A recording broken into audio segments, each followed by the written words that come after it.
Governor, you're looking at a 10% tax cut if you get what you want. What will you have to cut in the budget in order to be able to do that? Well, the good news is that we've already submitted our budget and we've made a lot of the tough choices. So that's all publicly available right now.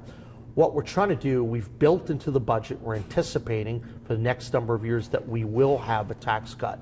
And so a lot of it's already built in with the choices we've made. But then separately, to get to the 10% level, we will need to make some offsets.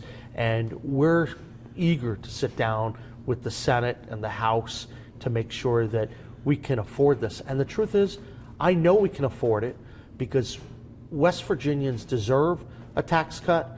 We know that there's $128 million in the surplus from the first 6 months alone.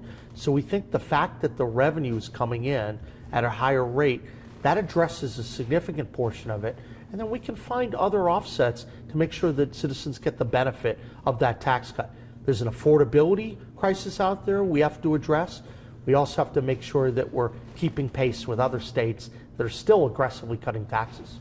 So is this a basically flat budget, or is it a 2% cut, or what are we looking at here? Well, I think it's a flat budget with the exception of we have some items on there that did go up a lot from previous years. That's PEIA, and then we have the pay raise. That's important. That's new money that's required. And then, of course, Hope Scholarship. So those are the three things. Now, there are a lot of other initiatives where there are pluses and there are minuses within, but it's a very fiscally responsible budget.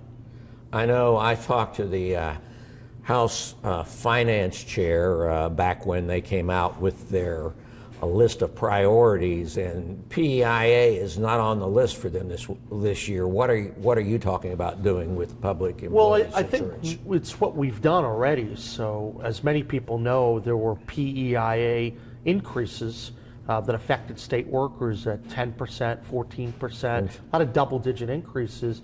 And this year, through our budget, we're limiting that to 3%.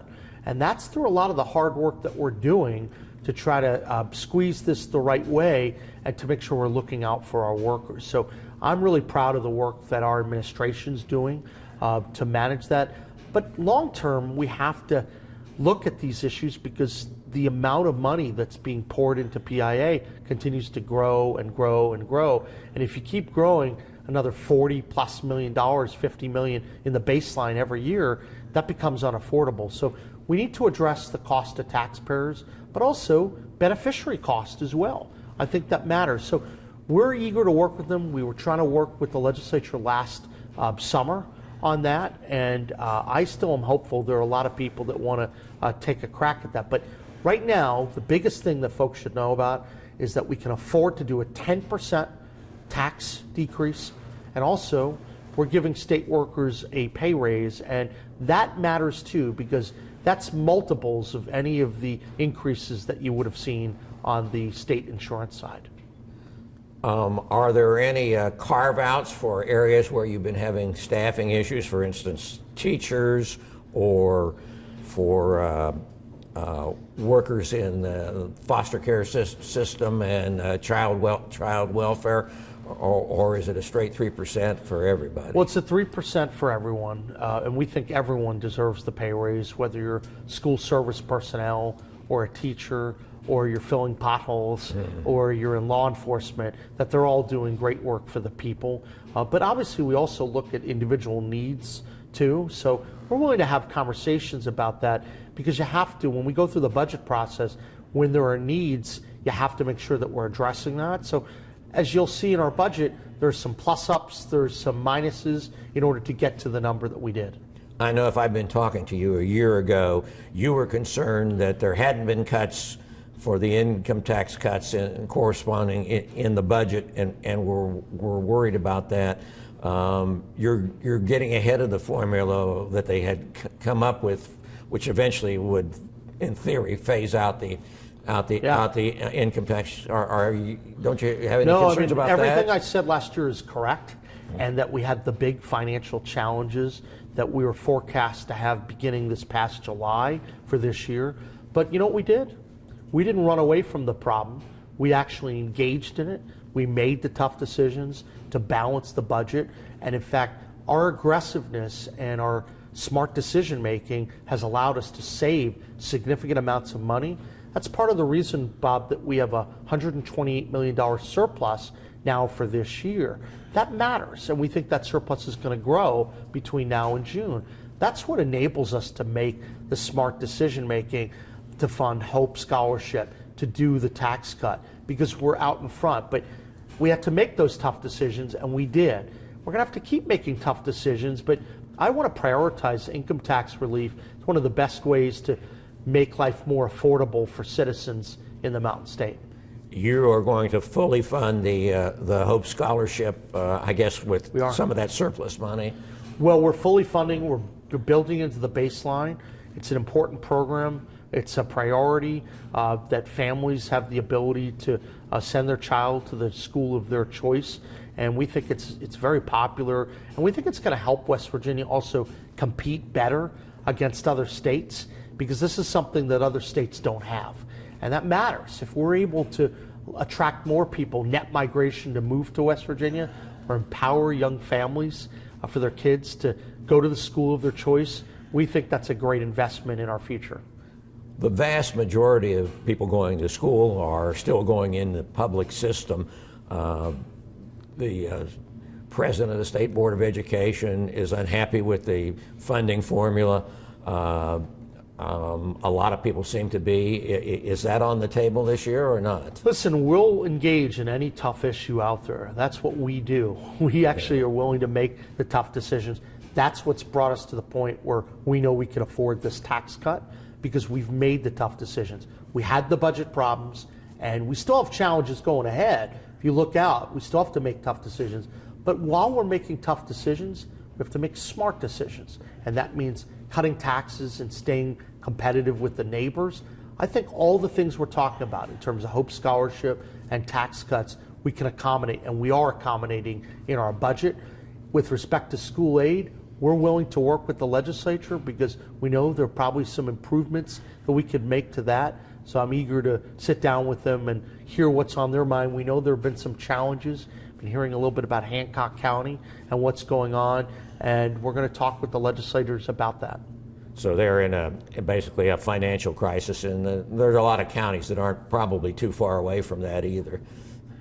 Well, look, we know we have to make sure that we're looking at school aid. Hasn't been looked at in a long time, decades, right, in a comprehensive way. So we're always eager to do that, and we have to make sure that we're looking at kind of where things stand today. We have to make sure that these school boards and the programs are managed the right way too, because there's not an endless amount of money that's out there.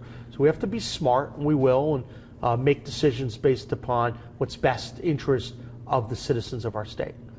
Foster care is obviously an important issue for just about everybody here in the system. You've got I think you created a $6 million account, or does the legislature still have to do that? Or the legislature would need to approve that, and the goal behind that, Bob, is to set up, it's a seed money that we would try to refurbish state buildings and help staff some of the kids that are currently being sent out of state right now. And our theory is, if we rebuild some of these state facilities and they're attractive enough, and you have the right providers, we can start to bring some of our kids home. And when you bring our kids home, that's not only good for our communities, it's good financially as well, because we're spending an inordinate amount of money sending these kids out of state. It's very expensive to do that. We think we can do it in a less expensive way here in West Virginia, and we get the benefit of keeping our kids here. So there's something like 380 children that are I housed. think 390. I mean, the number fluctuates from time to time, but they're expensive. It's over $160,000 a year to care for these kids. So I'd like to actually save some of those resources, and if we can invest in West Virginia and our kids, all the better. Speaking of foster children, there was a controversy here in Kanawha County when some of them were being housed at Camp Virgil Tate, which is a 4-H camp, in hotels. And now apparently 15 or 20 of them are being housed in Airbnbs. Is that a problem? Well, listen, long term we have to continue making the fundamental changes to improve foster care. And these problems have been going on for decades, so we've been very aggressive identifying the things that we have to change. So we talked about getting our kids home. these out-of-state placements. We know that some of the kids that were in hotels and other places, long-term you don't want that. But you can't do it overnight, and that's why we've been fixing it. We've brought a lot more transparency, as you know, to the foster care system. We're educating our CPS workers so that they can deploy best practices. And of course, we want to make sure that long term, we don't want kids in these places. We want them to be in, first of all, we want more kids at home with their parents and with their kid. That's important too, that we look at this and say, how on earth do we have 6,000 kids in the foster care system? We're going to get those numbers down, but you do it the right way by early interventions and engaging with these families. Now, you're proposing $100 million for road maintenance. We are. We think it's important. That's outside the road fund, and we want to make sure that we look at the maintenance issues on our roads, our secondary roads, our bridges, because our bridges need to have improvement. And so it's always, these are difficult decisions, but I think you have to keep investing in our people, and people know the condition of the roads, and I'm going to keep doing everything I can to fix them. Is that a long-term problem? Because even though electric cars aren't making a huge inroad here in West Virginia, the gas taxes, I guess, aren't going up in the traditional way that roads were funded. Well, certainly we know that West Virginia has one of the longest highway systems in the country, right? I think we're the 7th largest system in terms of the amount of miles. So that creates funding challenges for a state like West Virginia. But I'm a believer we can fix that. Part of what we're working on, we're so laser focused on economic development and what we're doing, over the last year, between our permitting changes to make it easier to work in West Virginia, our licensing reciprocity to make it easier for people to come here and work, and our data center provisions, which we think is going to help bring in billions and billions of dollars investment. Obviously, that's how you start to improve infrastructure as well. When you get that investment coming in, you can make sure you're allocating it for the needs of your people. And roads and bridges, that's a high priority. You're talking about more money for higher education, something I think the state has sort of moved away from over the last few years. Well, I think that we want to be investing in our four-year schools, but also our technical colleges as well. And there was a program a couple years ago that the legislature put together to fund them. We think that's important to do. I'm especially optimistic about what we're doing to help produce more electricians, more plumbers, more sheet metal workers. We're going to have the need for 15 to 20,000 new construction jobs. I mean, there's going to be a need to constantly educate so many people and fill those jobs. So I want that to be available for West Virginians. That requires investment in our technical colleges, our four-year colleges, and that's certainly what we're doing. You need a lot of workforce participation, and I guess we're still at the bottom of the pile. We're working on it. It's the #1 challenge facing West Virginia, and we're working hard on that every day because there have been a lot of people that have been disabled, or we're an older state. So we have to change that dynamic, and we're working to do that. You see a lot of the work we're doing in the rural health transformation designed to get people healthier and ultimately improve productivity and get more people back into the workforce. That matters. But just imagine if we're able to improve workforce participation 2%, just 2%. Look at what that does to the economy. You start to see a lot more tax revenue coming in. It's very good for West Virginia. One of the things we're doing is we're working to get more people to work. That's why I've been very supportive of work requirements for Medicaid and for SNAP, because we need every able-bodied West Virginian to be working. Now, we're here. What would you put as your #1 priority, this tax cut? I think it's so important that we stay competitive with other states that we touch, and we address the affordability challenges, those high energy bills, the grocery bills. So we need a tax cut, and I'm asking the legislature to move forward on that right away. We need to provide relief to people that are struggling, and we need to compete better with the other states that we touch. When I see Kentucky and Ohio engaging in tax cuts, I know that we cannot just sit on our heels. We have to be aggressive, and we have to make sure that we're always more competitive in order to win that economic backyard brawl with our neighbors. And you're confident that this will work out? I'm very optimistic that if we invest in our people and let our people decide how best to spend the money, this is going to be a winner for our state, because we have to trust in our families to make the right decisions. And it's their money, it's the people's money. So I'm really going to push very hard for that income tax cut, and I think we need to see that happen this session.